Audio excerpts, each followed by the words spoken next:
नमस्कार. महाराष्ट्र योजना कॉर्नरमध्ये आपल्या सर्वांचे स्वागत आहे. आज आपण 29 जुलै 2025 रोजी मंत्रिमंडळातील निर्णय झालेले ते आपण आजच्या व्हिडिओमध्ये बघणार आहोत.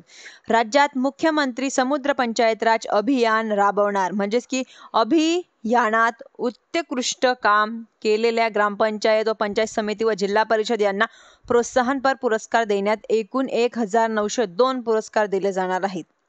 दुसरा जो निर्णय आहे तो की उमेद महाराष्ट्र राज्य ग्रामीण जीवनोन्नती अभियानांतर्गत 10 जिल्हे उमेद मॉल म्हणजेच की जी उभारणी करणार राज्यातील ग्रामीण भागातील महिला बचत गटांनी तयार केलेल्या उत्पादनांना हक्काची बाजारपेठ उपलब्ध होणार आता. तिसरा जो निर्णय आहे तो ई-नाम योजनेच्या प्रभावी अंमलबजावणी राष्ट्रीय नामांकित बाजार स्थळ स्थापना होणार. त्यासाठी कृषी उत्पन्न बाजार समित्यांचे संनियंत्रण करण्याच्या दृष्टीने महाराष्ट्र कृषी उत्पन्न पणन अधिनियम 1963 मध्ये सुधारणा करण्यात मान्यता. पुढचा जो निर्णय आहे तो म्हणजेच की महाराष्ट्र व गोवा वकील परिषद मुंबई यांना ॲडव्होकेट अकॅडमी स्थापन करण्यासाठी ठाणे जिल्ह्यात मौजे कळवा येथे जमीन देण्यास मान्यता.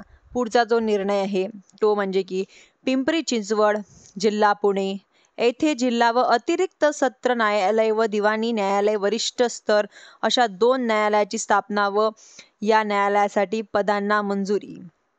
पुढचा जो निर्णय आहे तो महिलांवरील अत्याचाराची प्रकरणे निकाली काढण्यासाठी गोंदिया, रत्नागिरी आणि वाशिम येथे विशेष न्यायालय स्थापन होणार.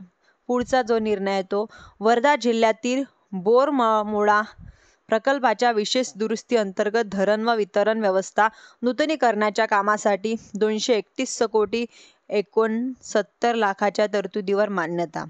पुढचा जो निर्णय आहे तो म्हणजेच की आता वर्धा जिल्ह्यातील धाम मध्यम प्रकल्पाच्या विशेष दुरुस्ती अंतर्गत धरण व वितरण व्यवस्था नूतनीकरण कामासाठी 197 कोटी 27 लाखाच्या तरतुदीची मान्यता. हे आजचे मंत्रिमंडळाचे निर्णय झालेले आहेत. धन्यवाद.